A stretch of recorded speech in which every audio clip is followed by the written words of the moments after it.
momento Perón había sido elegido presidente, era el año 1946. Nehru también había sido elegido provisionalmente como la persona ideal para ponerse al frente del gobierno de la India.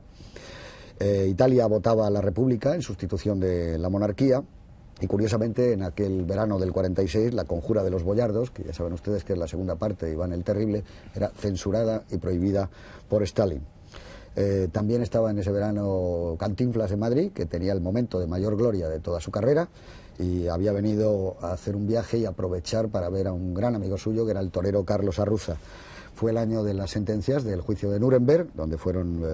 condenados 22 jerarcas nazis,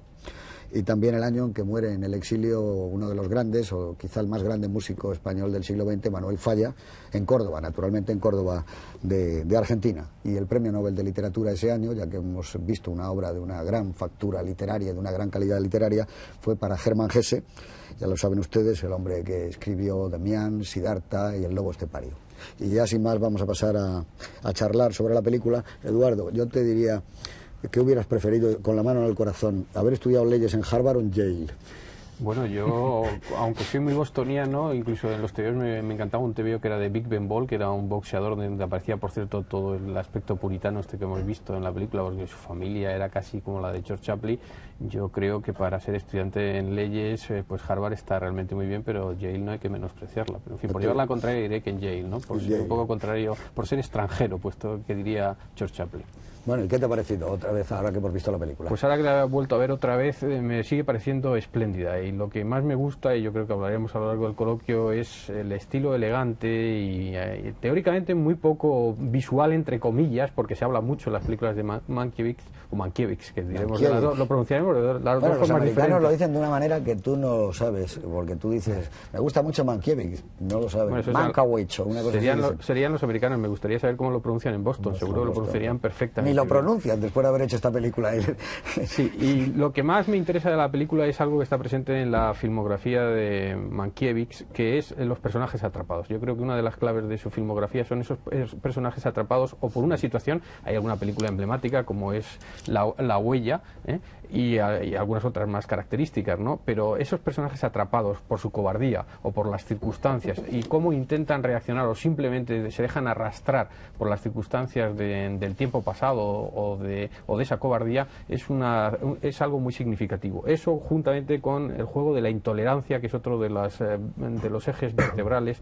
nucleares de la filmografía de Mankiewicz. Eso realmente es uno de los temas que más me fascina de esta película, porque el personaje de George Chaplin, en primer lugar, está muy atrapado por la rutina, por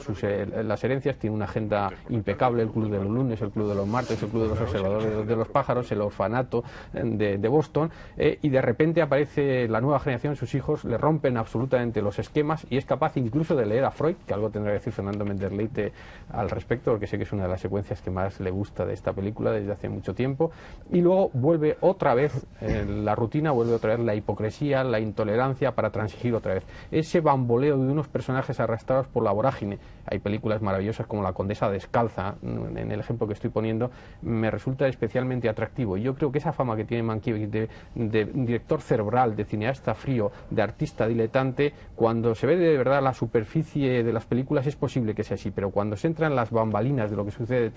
detrás de la acción a los personajes, pasa como Billy Wilder, que parece un gran cínico, en este caso un gran diletante, pero a la hora de la verdad hay un corazón roto,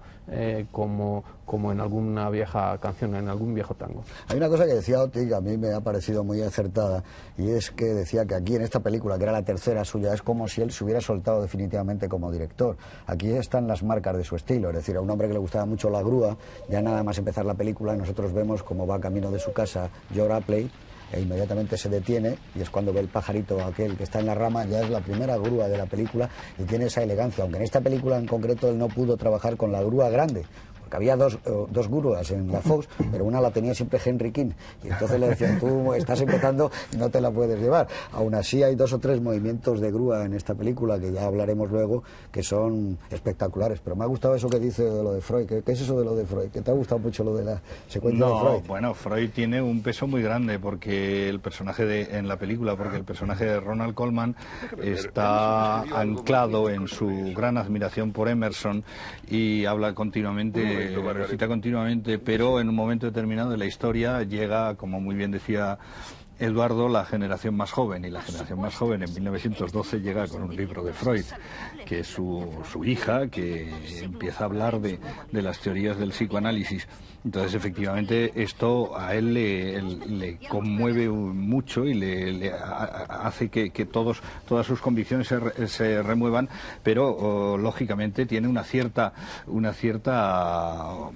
timidez a la hora de enfrentarse con cualquier cosa que es nueva. Aunque, por otro lado, como comentábamos antes de empezar el coloquio, hay una cierta receptividad en este personaje que le hace escuchar y reaccionar de una manera mínimamente positiva ante lo que escucha y lo que le dicen, ¿no? Entonces él coge el libro de Freud clandestinamente, lo lee a ratos perdidos y lo tiene escondido en la alcoba detrás de otros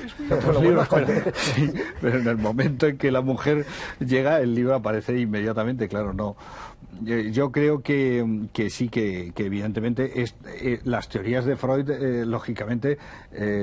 hacían que cambiara completamente la perspectiva de un personaje como el de George Chaplin, que interpreta a Ronald Colman en esta película, ¿no? Dice, incluso voy a pronunciar una palabra que nunca pronuncio delante de ti, querida Katherine. ¿Cuál es ella? ¿Cuál es ella? Dice, ella lo llama eso. Claro, y dice que el libro trata expresamente de sexo, y ella dice, pero ¿cómo se puede escribir todo un libro sobre la capacidad este de tema? cambiar es que George Chaplin, el maravilloso Ronald Colman, y ya hablaremos de él, es capaz incluso de ponerlo al lado de Emerson, que para él es casi la Biblia, ¿no? Y provoca la expulsión, el pretexto para la expulsión de su futuro yerno, que está dando unas conferencias, unas clases en Harvard. Es muy divertido porque él dice una frase genial, que es: este libro es muy interesante si lo lees con cierta tolerancia. Claro, lo que no cabe duda es que decía Oti, claro, que había estado casi 20 años, digamos que su debut no fue muy de niño prodigio precisamente, pero sí le sirvió para poder calibrar perfectamente los guiones, y yo creo que este es uno de los mejores guiones de la década de los años 40. Además llevaba una criba, esto era una novela de John Markham, que había ganado el premio Pulitzer. Esa novela se adapta al teatro, nada menos que la hace el propio autor con Kaufman, que era un genio del teatro, y en Broadway tiene un gran éxito, y sobre ese trabajo hace la adaptación Philip Dune, basándose más en la obra de teatro que en la propia novela, porque la novela, el título original de esta película sería El finado George Apley, The Late George Apley, porque la obra acaba, y la novela, con que él muere.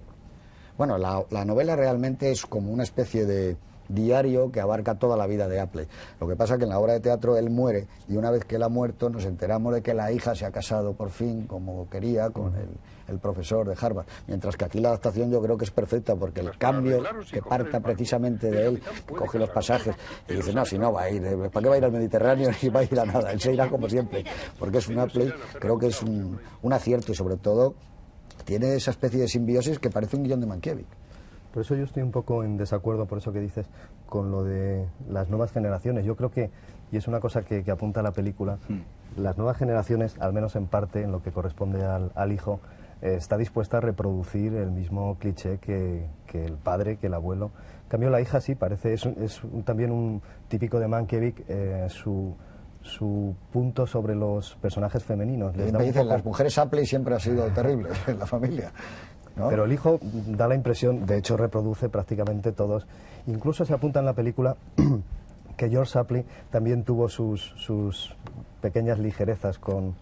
su espíritu, con su propio espíritu. Sí, yo no voy a polemizar contigo, Dios me libre, en absoluto, y menos a costa de Mankiewicz, ¿no? Pero yo creo que si he dicho antes lo de las jóvenes generaciones es como elemento dramático, pero tienes tu razón, porque yo creo que una de las grandezas técnicas de la dramaturgia del guión de Dune es el establecer secuencias en paralelo, que es muy clásico, por otra parte, en las comedias y en los melodramas, y personajes en paralelo, porque como tú muy bien dices,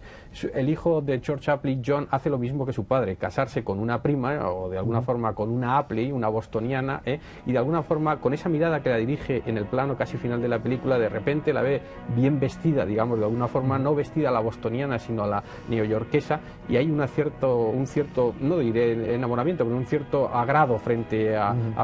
lo que es la clásica bostoniana, ¿no? Y el personaje es igual, porque hay una secuencia magnífica de la que ya hablaremos, que es la conversación entre Roger Newcomb el día del baile de puesta del largo de Agnes en el comedor solitario, que es donde se inicia la película en el Día de Acción de Gracias, en el que le llama la atención a que George Ampli está haciendo el ridículo social, incluso que no le van a elegir para lo más que quería, que era el Club de Observadores de Pájaros, porque es un tonto, por decirlo de alguna forma, y un tonto